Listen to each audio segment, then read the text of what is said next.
Right, we're going to go into this in 5, 4, 3, 2, 1.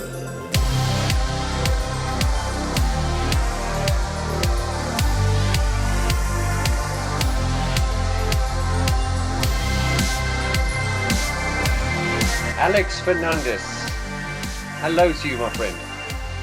Hi there, Vaughn. How are you? I'm very good, Alex. It's very good to finally meet you. And to the guys watching this, guys, you will all know Alex from my Facebook group. He's not only become a very good friend of mine over the last, well, how long's the channel been going? For about a year, but I feel like I've known Alex for years. But it hasn't been that long, Alex. It's only been a few months, hasn't it? I believe so. I believe it's like 6, 7 months. 6 or 7 months, yeah. But this is the first time we're actually chatting to each other. Yeah. So it's really good to sort of see you, my friend. And guys, you who watch this channel, you know, I always kind of and I don't like to blow smoke up people's asses or make them feel uncomfortable, but I do cite Alex as really an expert in what he does. And we're going to talk to you, Alex, about, and just like all the people who are very good at what they do and very talented, he is ridiculously humble. And this is always the sign of someone who's very good at what they do. So, Alex, that's enough compliments for you. Yeah, I like being ridiculous. It is good to finally speak to you. So let's just jump into this right away. So I want to talk to you about your music, because the music you've sent me, I know you've done you did an Alan Wilder remix for Recoil once. Is that right? Yes, I did a remix of one of his tracks from the Subhuman album. That's right, yeah. Which was Intruders. Yeah. And then when Alan came here to Portugal to present his Blu-ray release of the Strange Hour in Budapest. That's right. I made a surprise track, which he wasn't aware it was going to happen, which was the Want Rebuild cover.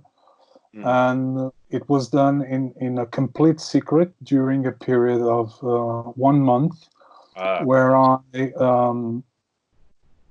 gathered a series of phone calls quoting parts of the Want lyric on their native languages, because I had people from Mexico, Germany,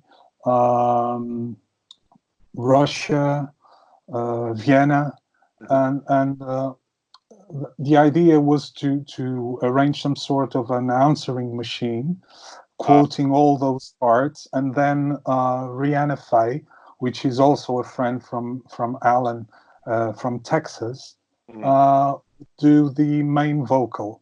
And Rihanna did it so well that I ended up having Rihanna to record one track for my last album, which was released in 2016. Okay. So it was sort of like an unofficial remix you did. Well, as far as the Intruders remix is concerned, it is for all matters. It was approved by Alan himself. Exactly. Alan did want to release that mix. But it was during that period when Alan thought that far more than milking the cow of the same record and releasing mixes and alternative mixes, so he apologized to me. He didn't have to. Alan is a really, really nice guy, a complete gentleman, and because he thought that he had like promised me something and he was in debt with me, but not at all. Just as far as I'm concerned, having his approval is official enough for me. Yeah, and as I say, Alex, you sent me some of your stuff because you go by the name of Alex FX, is that right? Yeah, that's right. And I've always said, you know, like, guys, Alex has Alex, I do rate as a guru on the field. And whenever I've done a song, I'm always quite nervous playing it to Alex, because I think if Alex gives it the green light, then I'm like, okay, this is good enough to release. So how did it feel, Alex? You're getting embarrassed because I'm flattering you there. I can see it. But You really don't have to say those things. no, but You know, because it sort of puts me in a position like I'm some sort of an inquisitor. well, You know, it's an inquisitor. no, Yeah, as I say, I'm not the Spanish Inquisition, okay? and to you guys watching this, at the end of this channel, read the description below. Alex, I'm going to put links to your SoundCloud page, and because you've done lots of remixes on there that are fantastic. Yeah. I have some remix previews of some more recent works. I have a remix that I've done for Depeche Mode. It's not an official remix, but it's not totally unofficial. I have done 2 remixes of 2 tracks from them. One was for one of those contests which were happening in the Beatport channel, I believe. Okay. Yeah, which was for the Peace track from Sounds of the Universe. Yes. It was quite a difficult one to do because such a cheesy choir track turning into a sort of a really dark two-step dubstep. I don't know what to call it, because I'm really not looking at the sort of label kind of music. You know, I just do whatever I feel it suits the track. Yes. It still identifies the song, but has my touch to it. You know, I believe the remix shouldn't be a purpose to completely destroy the original. Sure. I believe the remix as a purpose, sorry, to serve the song in order to push it to other levels. Sure. Because making it totally unrecognizable, I really don't know if it should be considered a remix by itself. It's just a reinterpretation or whatever. As I say, Alex, I will put links in the description because I really want the guys to listen to your sound. To me is, I mean, I don't want to say, would you say you're very inspired by the Recoil stuff? Because it really, I put it in that bracket. It's very, very minimalist, and it's very, the attention to detail is, you're a meticulous producer from what I can tell. You're very into detail. Well, yeah. Well, thanks for for saying that. But I just think it's really a problem of mine. I don't see it as a virtue. You know, I see it as a problem because I could do so much more instead of wasting so much time in so tiny details. But I couldn't live without those. I couldn't live without those details being fixed.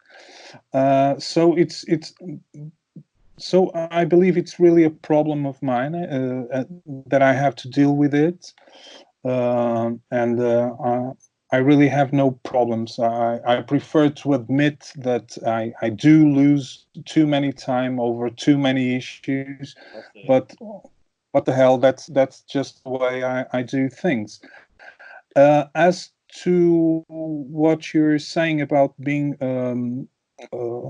similar to Recoil stuff, well, some things are, but some things are completely not, because as I come from an electronic background, I'm and I've also been in the punk scene here in Portugal as a drummer in the early 80s, and I was also a bass player. Well, when I when I found myself to look for what sort of instruments I couldn't play, it was the winds section. So anything that goes from trumpets, saxophones, whatever, I can't play those. But I can play like bass, guitars, keyboards, drums, percussion. Percussive I can even play double bass, and I've tried to play cello, and it wasn't that difficult. all right. So the good thing is that I became aware that I'm almost self-sufficient in the studio in order to produce anything. And if I find that my performance with an instrument, if I have to use an instrument, is not as good as I do, then I'm okay to ask someone in to do it. Sure. So, but the feeling that I'm self sufficient to do whatever I want to, so that enables me to lose whatever time I need to do those things. Mm, mm. Talking about attention to detail, Alex, you and I were chatting yesterday, and you put a link on my Facebook wall as well. Francois Kervorkian, the guy who mixed Violator. Yes. Now, would you rate him as an inspiration to you? Because that's someone who's really meticulous. Well, yes, because I've known Francois before, Francois's work before Depeche Mode. Mm. Francois was this guy that started with the disco scene in New York. He was connected to that Prelude label, and then he moved on with those early DJ things. So Francois was really this big name, but I have never seen his face until the time that Personal Jesus came along. Okay. And I do remember the first day that I received the 12-inch from Personal Jesus.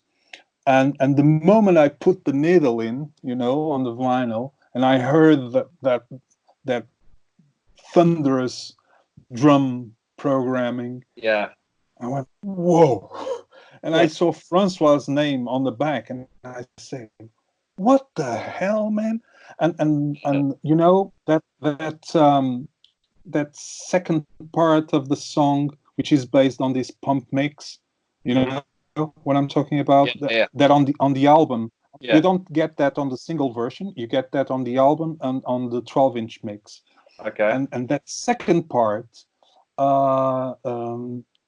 it's so dense. It's so I don't know. It makes almost my heart goes out of my mouth. On the same day that I heard the 12-inch mix for the very first time. Yeah.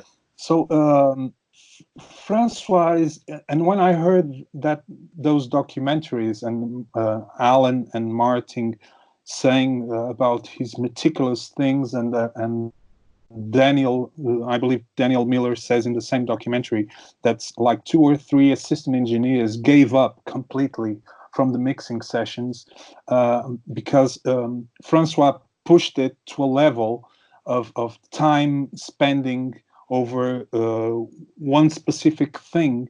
Yeah.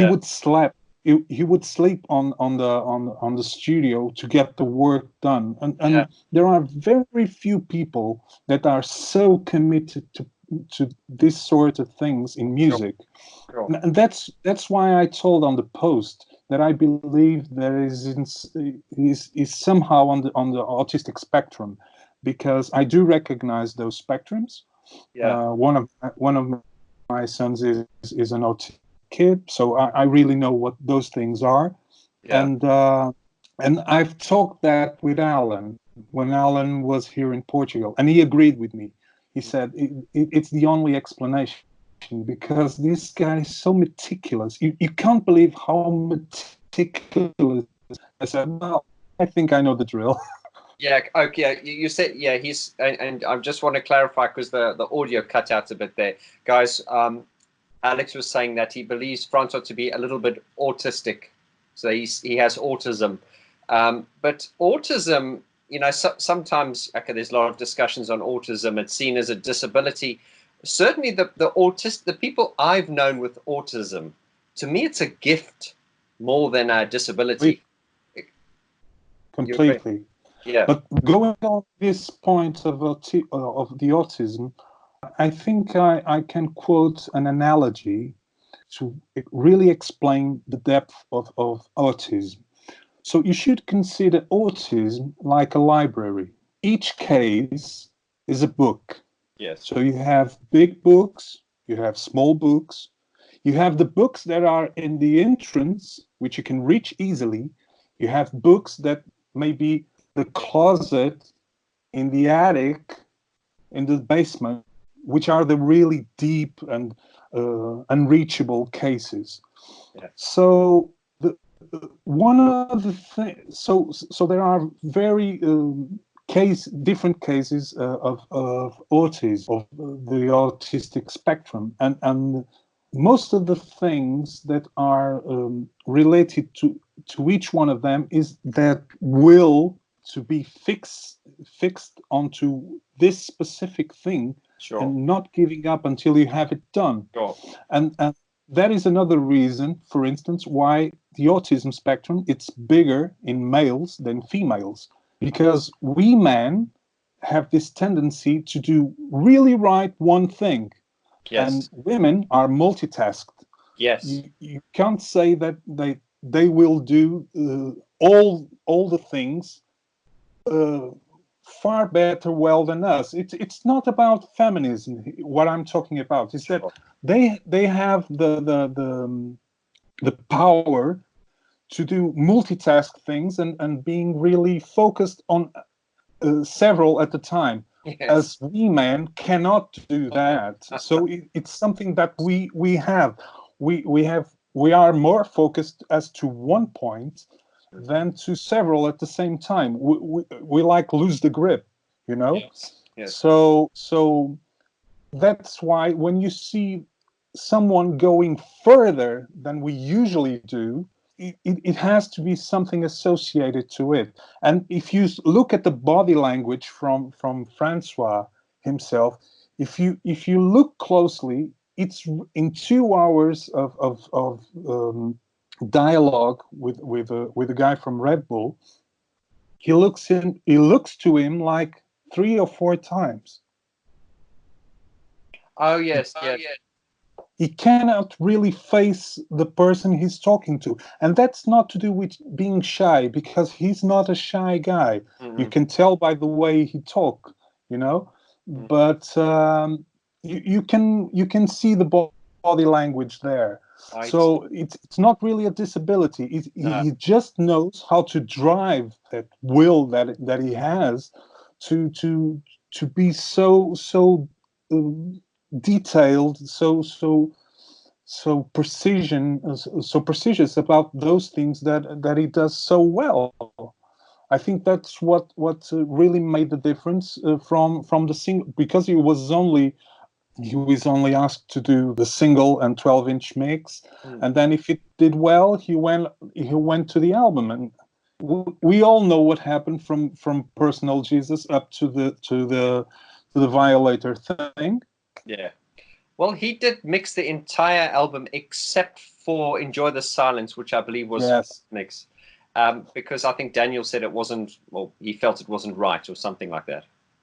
No, I don't believe it was the case. I just believe that, I'm trying to remember, but I think it goes like this. The 7-inch version, because of the video, you know, wouldn't be ready on time if it was for Francois to mix it. So Daniel gave a go, and the mix was done in a cassette. Okay, yes. So the mix was done in a cassette, and they said it's good, so let's go. Because the 12-inch mix is done by Francois Kervorkian. The hands and feet mix is done by him, and you can clearly notice the differences. Okay, so the Enjoy the Silence on the Violator album, that mix on the album, so that was done, but was that Flood or Daniel Miller? Or was it both of them? I think they both did the mix. They both did. And it was the 12-inch. The 12-inch is completely mixed by Francois Kervorkian. And the hands and feet mix is done by him. The Hands and Feet mix, it's called. Okay. Yeah. I'm going to place links to that below. I'm going to try and get those links from you, Alex. I know you've got access to everything. And what did you say the difference is between the two mixes sonically? Oh, it's so easy to notice. But then again, what can be easy for me or for you may not be easy for other people. But I think this group, particularly this Facebook group of you, well, of ours, Yeah. I think we can trust that people will easily notice the difference between the two versions. There is something so particular to the 7-inch mix, and maybe it's the roughness of the tape, you know. The, even the 909 snare sounds so clear on the 12-inch mix. I see. The synth parts, which are all divided on the 12-inch mix, delays he uses, and Kevorkian is completely obsessed with delays.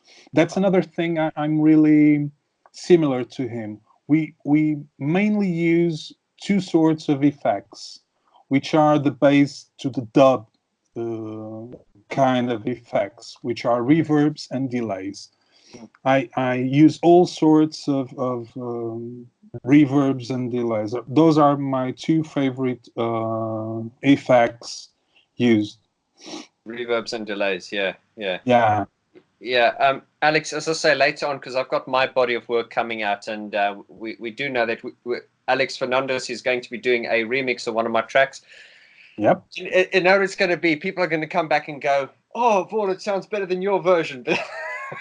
Nah. No, but at the end of the day, you know, it's not a competition. And with this community, I really want to, you know, Alex, I really want you to get you to, you know, contribute some articles and stuff. And I always cite you as one of my go-to guys for, you know, when I'm stuck, I always go to you because you know your stuff, you know. I'm your unstucker.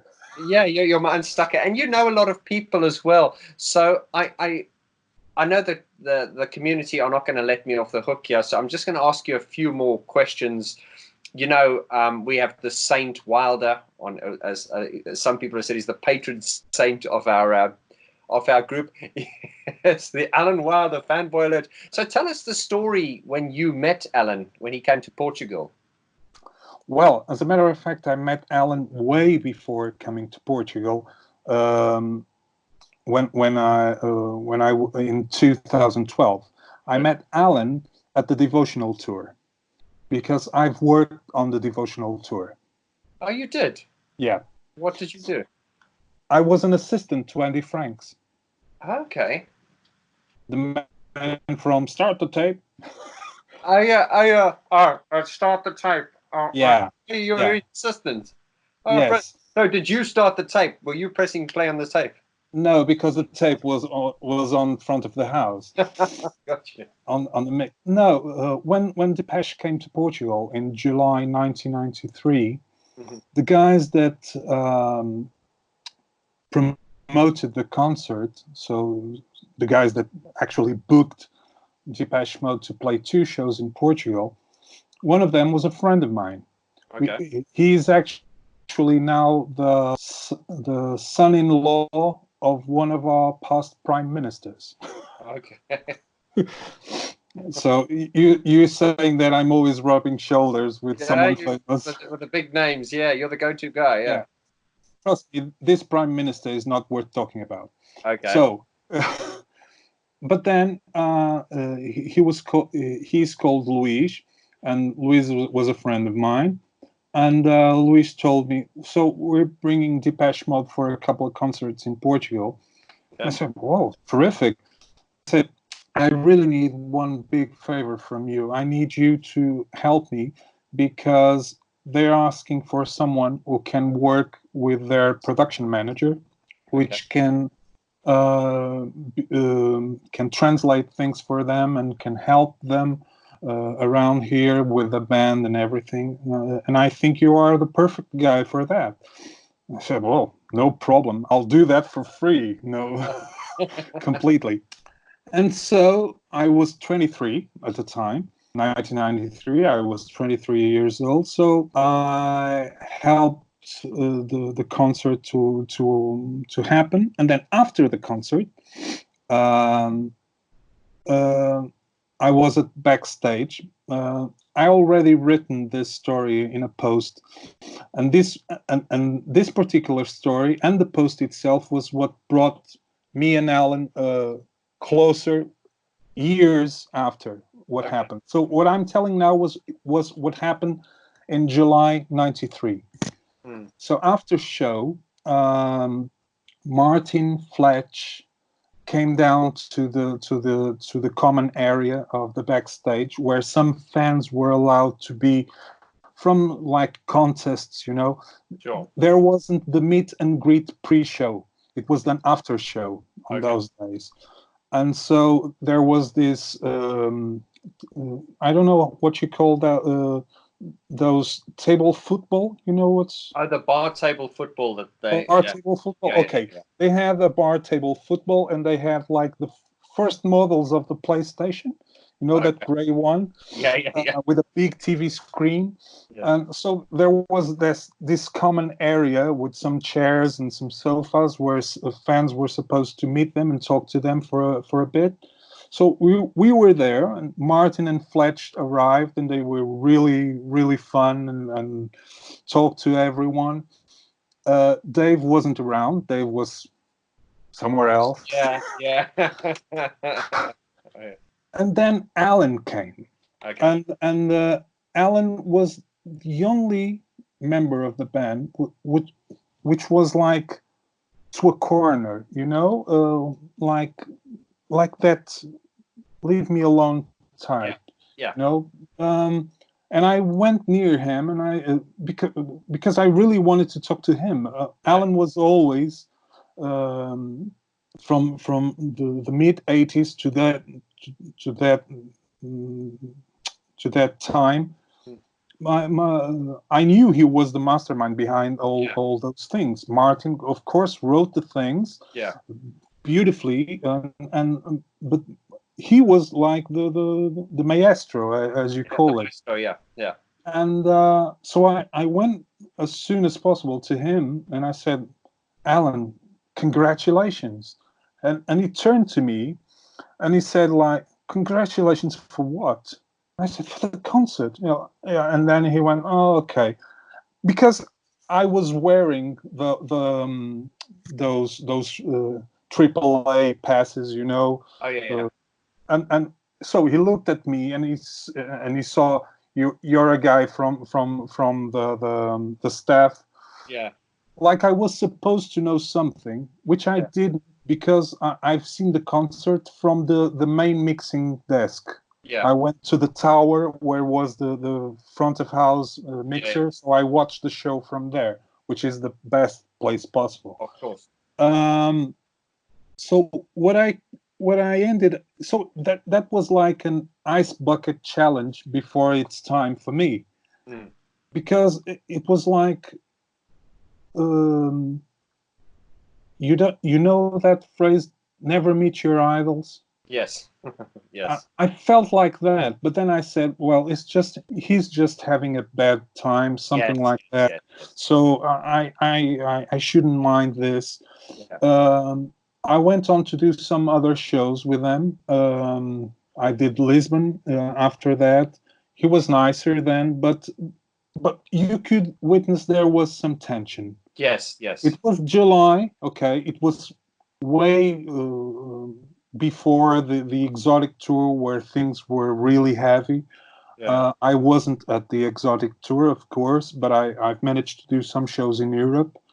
And I ended up as a guest from Andy himself to see the Crystal Palace show and that infamous after party, which I'm not allowed to talk about. Yeah, we will even like sign a contract not to talk about that part. Disclaimer. Yeah. Okay.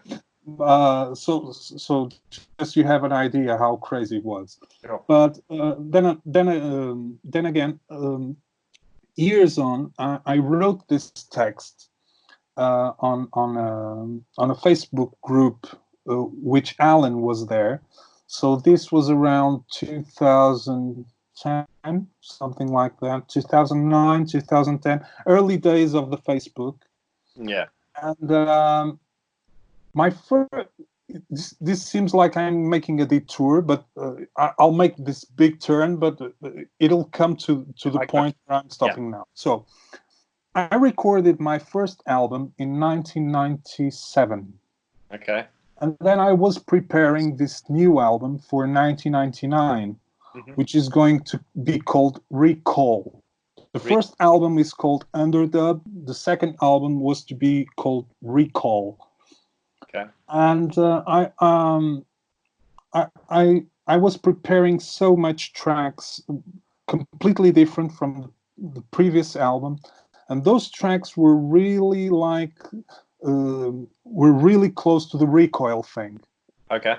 Because they were really cinematic, some down-tempo things, some very dark atmospherics, and I was at the point where almost all the instrumentals were ready, and we're talking at a time that I used still an Atari with Cubase, so MIDI from all the sequences, and I used synthesizers, I used samplers, so every piece of equipment has its own memory patch recorded there, you know, and I was just in the phase that the instrumentals were ready, and I just needed to put the guest vocalists on the album, and then to take some of the recordings to another studio to record strings. Sure. So it was really this big challenge. And in 1999, I always worked in the music industry. I sold records. I worked at labels. I was always receiving the mute promos. Yes. Early on. And by 1999, I received the promo from Liquid. Okay. And it blew me away. Mm. Liquid totally turned me 180 degrees. Because I've said many times that Liquid was the record that forever changed my life. Okay. Because it's so conceptual, it's so dense, it's so meticulously programmed, defined, mixed. I don't know. PK, which is Paul Kendall, which is also a friend of mine, PK and Alan just gave it the Midas touch on that album. Yeah. The Unsound Methods, it's the early stage. It's a tremendous album, but it's the early stage to arrive onto Liquid. Liquid, it's like the big step. It's not an easy album for everyone. Sure. It is not.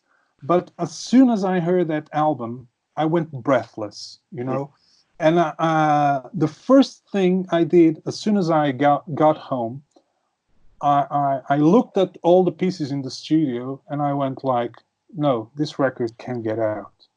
My record, you know. So I erased all the things. Wow. I erased the DAT mixes. I erased the discs. I erased the sequences. I was so overwhelmed of hearing Alan's work. Sorry? You felt your album wasn't good enough. That's why you erased everything. No. It's just to can't live with the idea that I'm doing something which I truly believe it's my best thing.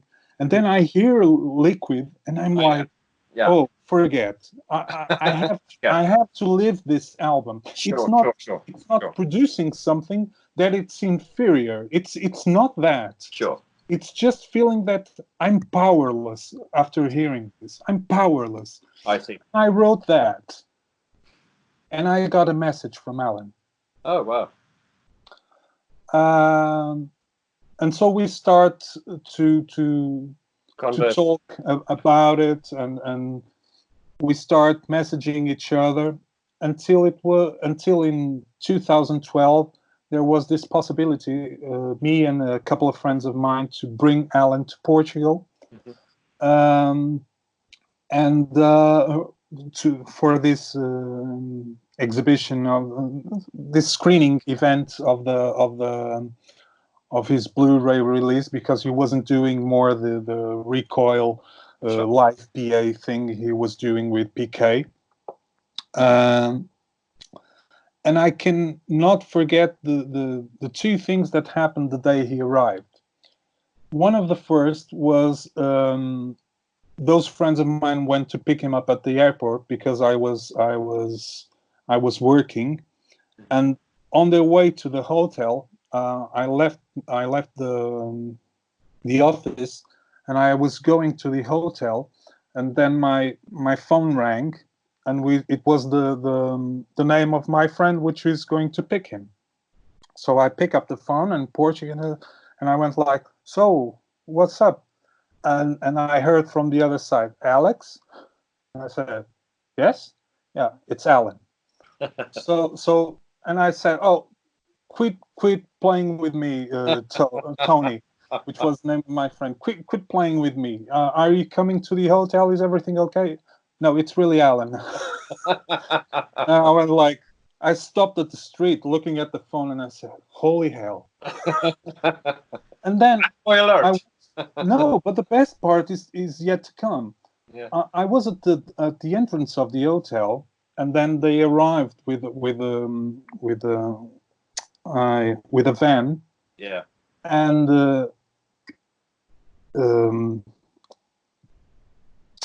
Alan's wife came out with Clara, which was recently born, and Alan came out, and Britt gave me a hug, and Alan gave me a hug, and the first thing he said was like, "This should be done in '93." He remembered me. And then we talked about that, and he said, "I remember that you were wearing the AAA, Triple H, no, the AAA tour. So I guess, well, this guy is from the staff. He should know that our sound on stage today was awful. How could it be? How could he be giving me congratulations?" I see. So that you remembered that night in Porto, their sound mixer from their stage sound mixer was Hill. So they have another guy replacing him, and the sound on stage, I think it was awful. The front of house sound was wonderful, but the monitor stage was awful. So he was so pissed. That night that comes a guy from the staff and says congratulations, and congratulations on what? So he remembered me. So this is the most outstanding thing I've had from him. Was he remembered? I didn't have to say anything. I never quote what happened back in '93, and he remembered. Wow. So he was here in Portugal for 5 days, so you can imagine it was really a great 5 days in Porto, showing him the town, having lunch with him, dining with him. Wow. So I get to meet this icon, which I have the luck to become my friend. So what can I say more? You know, I'm a privileged guy. I feel tremendously privileged, and when I recorded this last album in 2016, the Echo Mental album, I tried to push Alan to do something. I've never said this, but I've tried to push Alan on to do something, and I said, I've sent him advanced mixes and everything, but he was really willing to leave his family time and just rest from all these things, and I respect that. But he was so kind to the point that he said, "I'll gladly do your liner notes for your record." And I went, "Really?" So he listened to the record, and he wrote the most outstanding small text I could ever hope for. Well, I wasn't really hoping for anything, but Sure.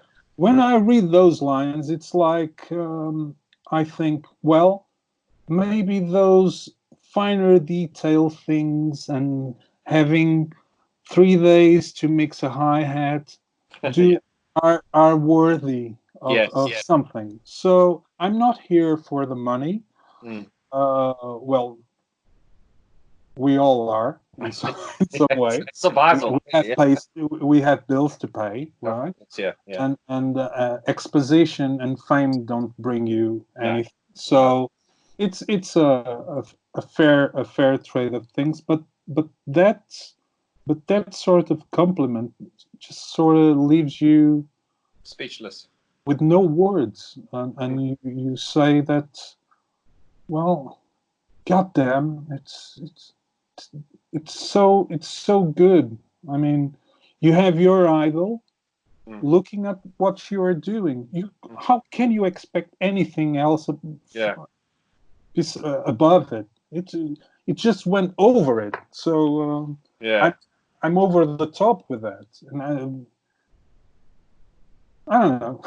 No, that's an amazing story, Alex. And interesting how he remembered you from 1993. It just shows how sincere he is. It's easily to understand that he's a very eloquent man. Yes. You can notice, by the way, you could early notice by the way he spoke, or he uses to speak. But when you see how he writes things, is really eloquent, and it's not in an unrespectful way. It's not like saying, "I'm." It's not pretentious. Yeah. No. Yeah, that is the word. Thank you. It's completely unpretentious. Yeah. From him. He's really this very down to earth guy, which deserved so much more, because I respect the idea that he really gave up of thinking that the music industry ceased to work the way it did in order for these new things to happen.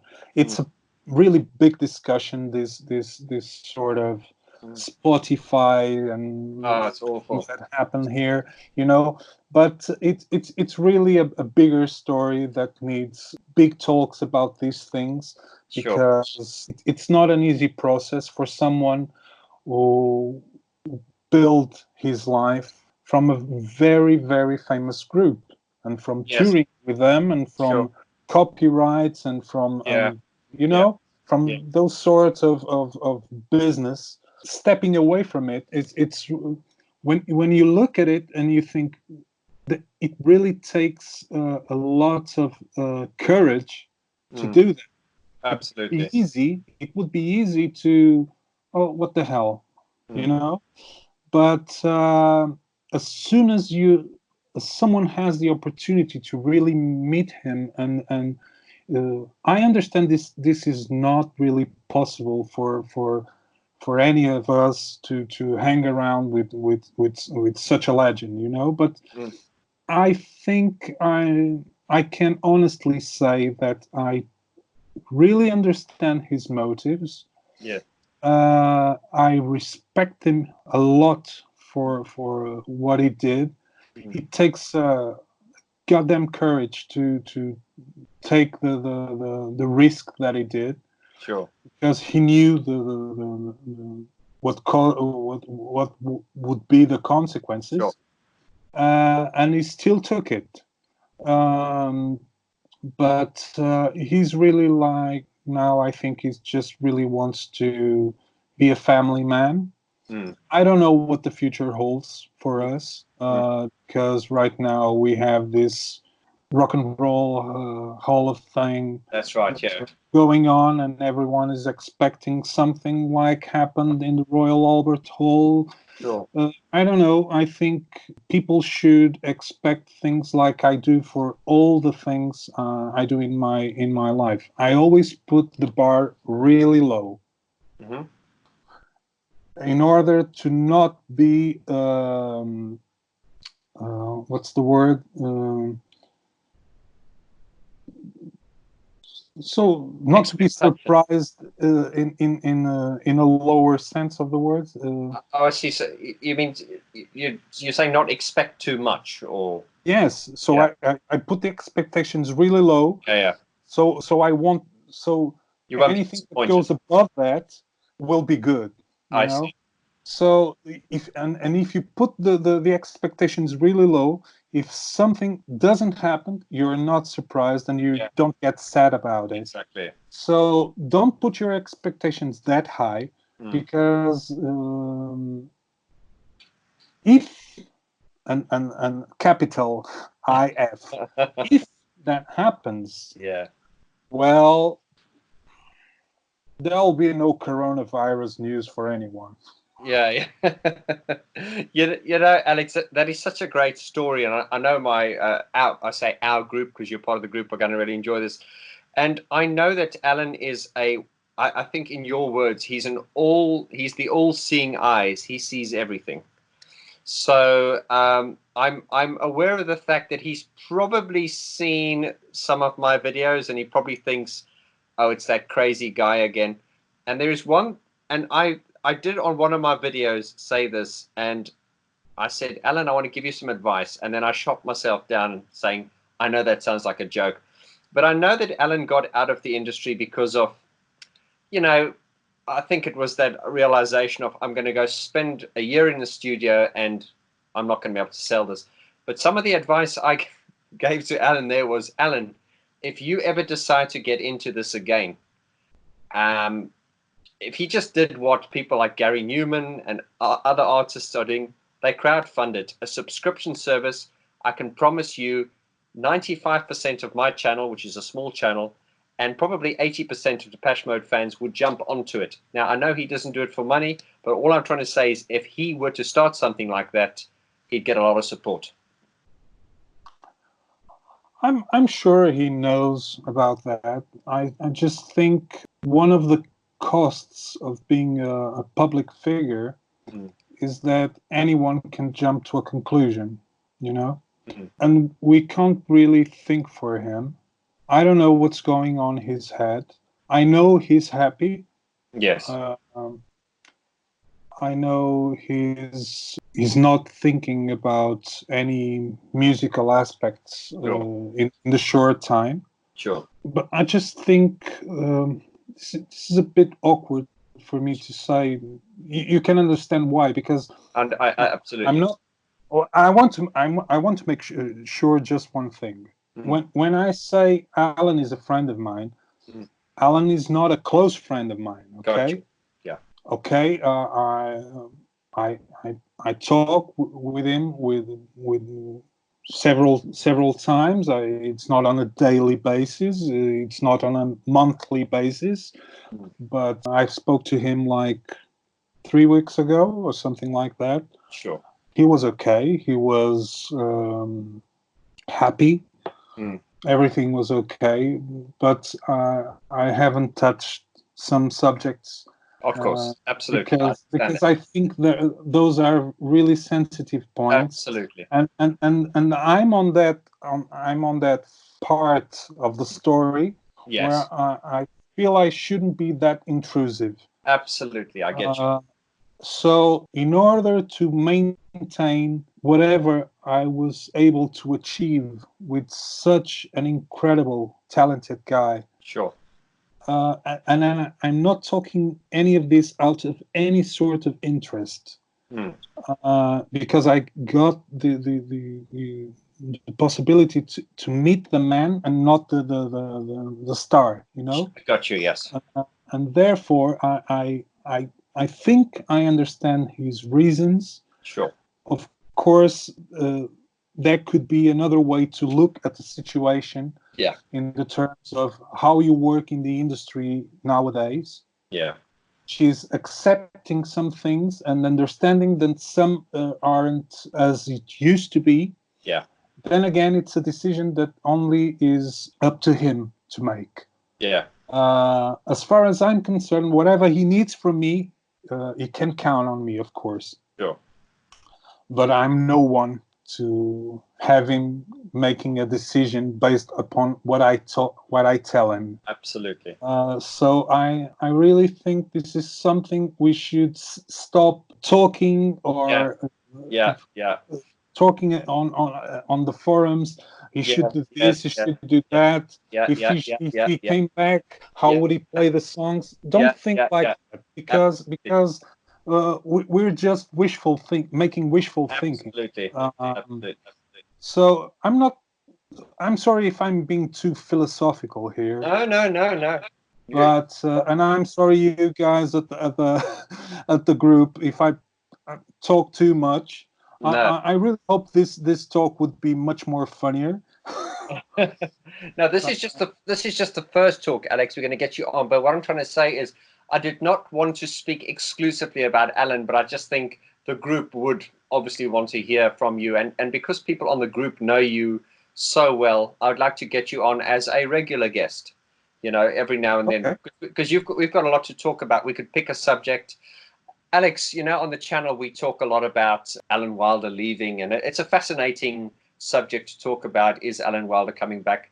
He probably won't, and it's not something I'm campaigning for, but it's just a fascinating discussion topic. However, I do feel, and a lot of people on my channel will feel, that, you know, Depeche Mode's sound lost its color since Alan left. There's definitely something different. It's almost like Alan took Martin's songs to the next level. And how do you feel about that?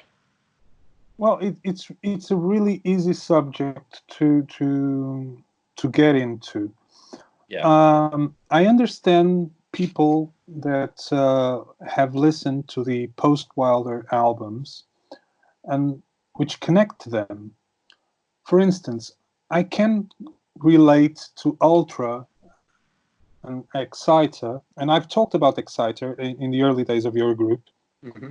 But for instance, Ultra managed one fantastic thing, which was having Tim Simonon on board.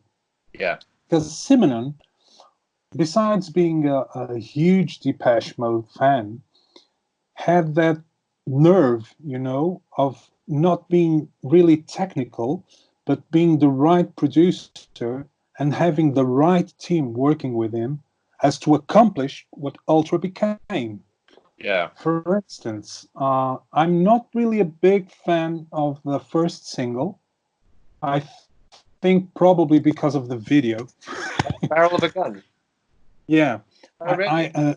If I had heard the song first, then I saw the video, because I heard the song with the video for the first time, and the video is really not one of Anton's best. Okay. But Anton, then it's another subject. Yeah. But compared to Home, I mean, it's such a difference. You hear a production like Barrel of a Gun, and you hear Home, and you notice it's the same producer, and you say, okay, they are going really somewhere. Will hold the bar.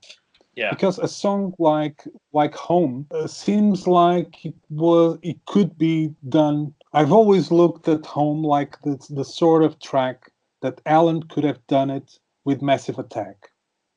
Yes. You know? Yeah. Because of the string arrangements. I think it was Will Malone who also did the strings there, and Will was the guy that did Unfinished Sympathy for Massive Attack. Yeah. So, because the kind of drum programming alongside with sample-based loop is a technique that Alan had been developing since the Ultra sessions. And of course on the Songs of Faith and Devotion, it was really, really high. But then again, when we move on to, for instance, Exciter had Mark Bell on the control. And I think that was a completely missed opportunity, because I was really, really fond of Mark Bell's work with Bjork and with his own band LFO. Yes. I just think that what hit Mark was that starstruck thing, you know. He was able to work with heroes of him. And Mark, when was working with Bjork, Bjork things were so raw at the early stages, and Mark was able, because Bjork gave him the free card to do it, to rearrange and reform all that thing into what we know Bjork has become on those albums since the Homogenic and the other one. So the second and the third album are really like laboratory of sound from Mark Bell. And with Depeche Mode, I do believe that Mark was somehow starstruck and not only could manage to push things up to a point. And I don't know if it was the stuff that goes with Depeche Mode inside the studio that you're not able to see it, or if it's Martin. I'm really not sure here, but I'm positive that there is a stuff, an entourage, like we used to say, that goes with a band from a certain date to nowadays, that just kind of puts a pressure on the creative process. Okay. What I'm trying to say is that probably from Exciter onwards, and always getting bigger, it's the influences from the staff or the Depeche Mode entourage under the guys that make the production. For instance, in Spirit, I know one of the guys that was one of the programmers. I'm not going to say which one of them, of course, but as far as I know, there were really good ideas from that guy, which is an awesome programmer, and they were thrown into the bin. Why is that? Do you think it's Martin? Or? I don't know. I won't say I don't know. I just say it's like, okay, this suits. Okay, let's pick just this thing, because then it's then the song. Okay, I can agree to some decisions that the guys can make for the songs, but then again, you have like this from Songs on Faith and Devotion onwards. You cease to have a discussion that was based on 3 people. To move on to discussions between 10, 12, 13 people. Oh, I see. Diluted. Yeah. Because right now, the team of production on a Depeche Mode album has like 6 programmers, 5 to 6 programmers, additional musicians, and then you have someone, for instance, like the I'm not recalling the name, the guy that did Playing the Angel. Mark Bell? No. Mark Bell did the Exciter. I'm Playing the Angel. The guy that did the 3 albums in a row. 3 of them. Yeah, the guy with the glasses. Can't remember his name now. Never mind.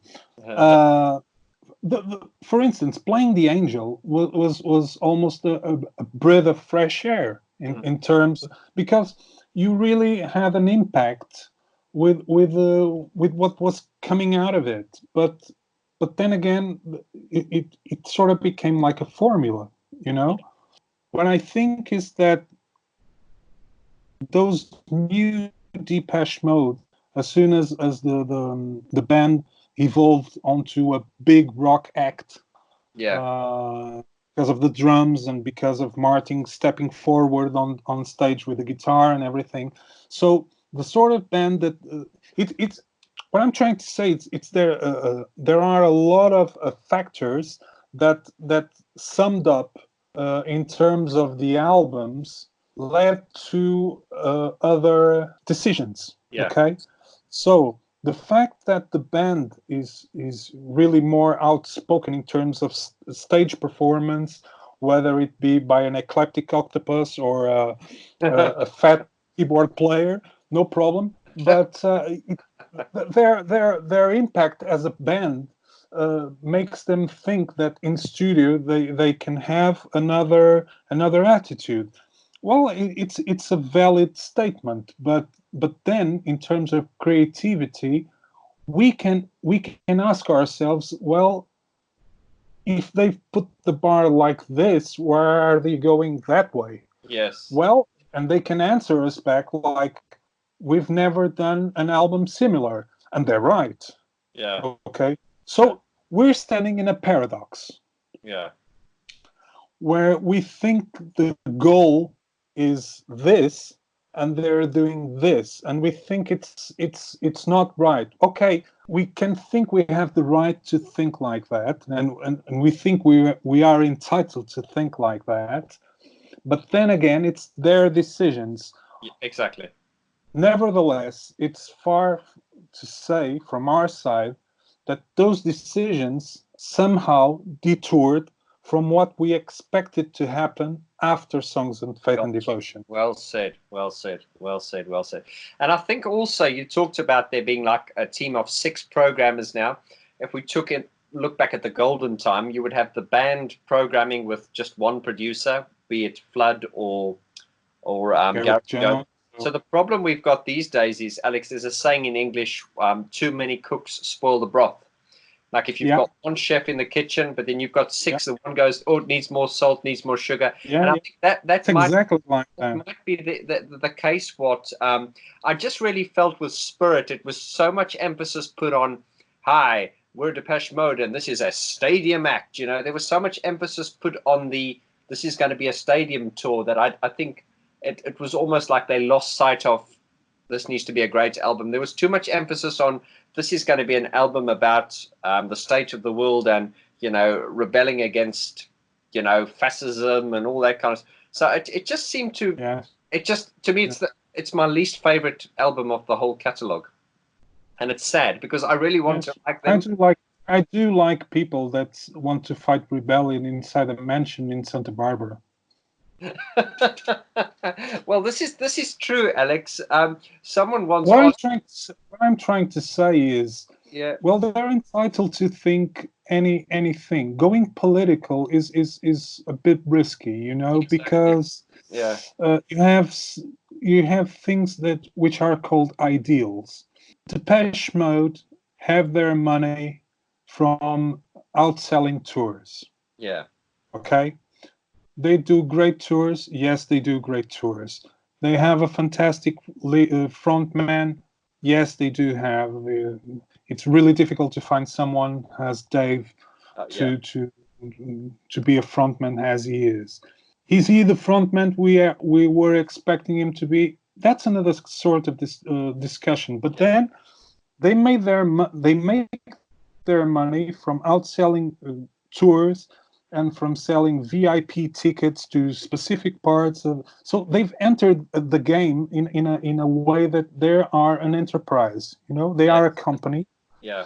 Run by themselves. Well, run by themselves. There is a gentleman there, which may be the cause of so much more things. Because being a fan, for instance, for me, is knowing that this new Blu-ray is coming, and I will be buying, and I probably won't be seeing it. Yeah. So that is being a fan, which is buying their stuff and sending our money to them. I'm okay with that. Yeah. But then again, being a fan for them, and when I say them, I'm going to make this. Being a fan right now is, if I had to collect all the things, I had to be a multimillionaire, because Yeah. For instance, those Hublot editions with Roland Boutique synthesizers, with the excuse that it's for the charity water or everything Yeah. else. Yeah. You can put any label on it, and it's a fair cause. But using that to resell all the things makes you think, hold on, are you doing music or are you doing business? Yeah. Yeah. So on that, and what we guys like me, you, um, Simon, Mm. we are always questioning the music part. Yes. Yes. But we have to remind that nowadays, because Depeche are one of the very few bands that can outsell concerts in stadiums, Mm. what more acts do you have? You have U2, Coldplay, Muse, Yeah. Yeah. Yeah. Yeah. Rammstein, Yeah. Yeah. Yeah. Yeah. Yeah. you know? Yeah. There's not many. So they know they're not so young as they used to be. So Sure. they need a time like 4 years if Yeah. they're on a regular schedule, Mm. and they have now a time that, for instance, one of them can be just grandfather or something like that, and they say, okay, if I have to keep up with this living, I can rest for 2 years. Then I have 1 year recording the album, and then I have another year completely away from home and from family Mm. to get home with more 10 million in my bank account. And is there a time frame when any of the musicians can think like, what is the concept of music? Mm. I see what you This is a rhetorical question, Yeah. okay? Yeah. Yeah. Yeah. Yeah. Yeah. So it's like, do they really have time to think what's the concept of the thing? It's Mm. so they don't get the chance to spend that much time in studio. So they have this big team programming, and they're choosing what is best. And they say, oh, this is nice to fit in here. This is nice to Yeah. fit in here. Yeah. Here's your paycheck, and now let's see how this mixes all Yeah. to make the Yeah. song. It's This is my approach. So when we say that spirit sounds empty, we don't say disrespectful. We just say because we were expecting something and it came out zero. yeah. And for as much as I can, try to make an effort listening and trying to see, am I making the difficult on my own on purpose? No. I Mm. listen and I say, no, it just doesn't sound right. It doesn't bring any soul. I even come to the point that I say that I lie to myself and I say, okay, forget the information you have before the album, and you say, this is the new album, and Alan was in it. If I listen to Spirit completely convinced that Alan was there, I would be the first person calling to Alan and said, sorry, Alan, this sucks. Yeah. Yeah. Yeah. I can't be more honest, because Yeah. I could do that. Yeah. Yeah. Yeah. I could call Alan and said, "Sorry, Alan, you're here. I'm glad you're here, but really, this sucks. Yeah. Yeah. You could do better. You Yeah. can do better." Yeah. Okay, so when I say that, and when I wrote those things about those albums, I've put myself in everyone's shoes. Mm. Like, if what if this was the album with him? Would I be pre-suggesting that it had to be good, and I had Yeah. to Yeah. believe this was like conceptual, and Yeah. I'm not getting this, but I will get because the God is here, you Yeah. Yeah. know? Yeah. Yeah. So I have those exercises each time I listen to a new record, Mm. and I really can be surprised, as I was, for instance, with Subhuman. Yeah. Uh, I heard Subhuman, and there were some people that say, "Oh, it's not the same thing." And I heard that album, and I say, "Well, even today, I'm hearing the album. I'm hearing all new things that I didn't hear. It's all details about there. Mm-hmm. It's all details. It's. But then again, I may have some sort of standard which is completely different from yours, from anyone in the group, from anyone in the world. So my sort of standards may be more difficult to accept when I write or say some things, because that should be the clear thing. I'm just stating my opinion. I'm not being rude to anyone. Of course, yeah. And that Ricky Gervais quote should be the like Bible. Just because you're offended doesn't mean you're right. Yes. Okay, it's just an expression. I'm not insulting anyone. I'm not saying bad things about anyone. I'm just, well, if I call names to the drummer and I'm just joking, okay? Exactly. That is a joke. I'm not insulting them. Yeah, exactly. But then again, in terms of what you would expect to be, I don't know. We just, I feel like we've been left in a massive cliffhanger. From those episodes from TV series where you're left in this big cliffhanger. So I think we're always on this cliffhanger since 1995. Yeah. Well, it's a long way to hang because we're going to fall off soon, aren't we? Oh, I've been talking too much. Alex, I tell you what, this has been such an interesting cap because I see we're going into way over an hour now, and I'm just conscious about how long the videos are. But this has been proof, not only for you and I, but also for the guys watching, that you've got so many interesting stories. I know. You met the guys from Kraftwerk. I think we should just what we should do is you and I should just pick a few subjects and then just one day do a video on a subject, because you're one of these fascinating. You're like Pandora's box. We can open you up and you can just. And I've been called many things. Pandora's box is nice. That's one of the nicer things. But no, really, I think it was nice just to just for people to hear your stories on Alan, and also just the way you spoke about Spirit and the music post Alan Wilder, and you've explained it in a way that is better than I can explain. I think you've got a really conceptual and a really intelligent way of explaining things. So I'm really always glad to get you on the channel now. Because guys, I'm just talking to my channel now.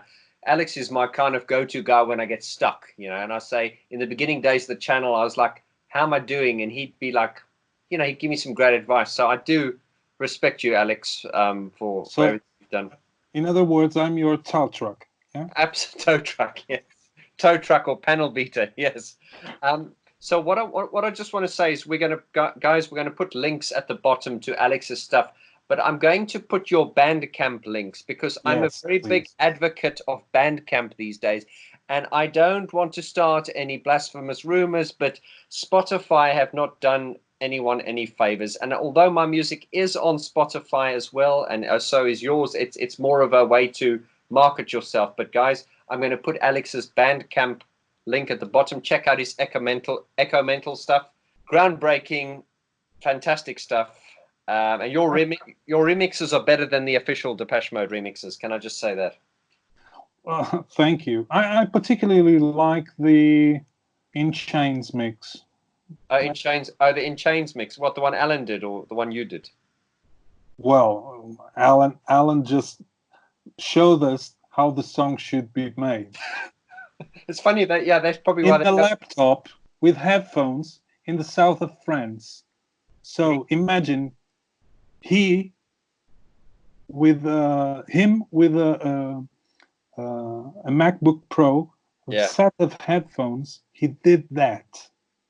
You hear that, guys? A set of headphones and a MacBook Pro, and probably a glass of red wine, because we know Alan likes his red wine. Yeah. And he did that because I remember, Alex, you telling me the story, and I really thought he'd gotten to some big fancy studio, and you said, no, Vaughn, it was headphones and a MacBook Pro. And I went, how the hell did he do that? And it pissed all over the official version. Just saying. Yeah. Absolutely. Alex, thank you so much for your time, mate. I really appreciate it. It's been an absolute blast talking to you. Thanks for having me, Vaughn. And when you come to London, which I hope you're coming soon, sometime. I hope so. I'm working on the new album right now, so I'm really not sure what will be the schedule to to finish things.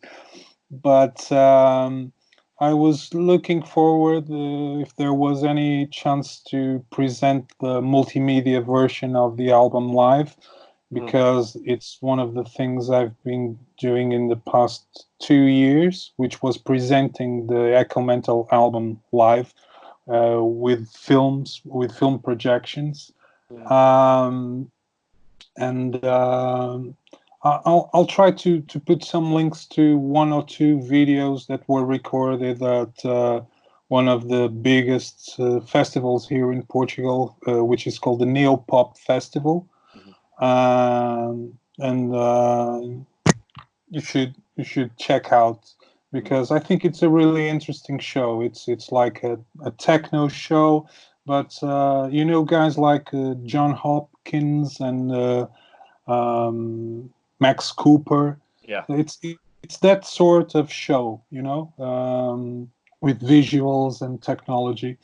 But it would be good if I could present that in London before the Brexit visa cuts. before it really kicks in, yeah. Yeah. But let's see. Well, if it's not for that, it will be for a pint at the pub.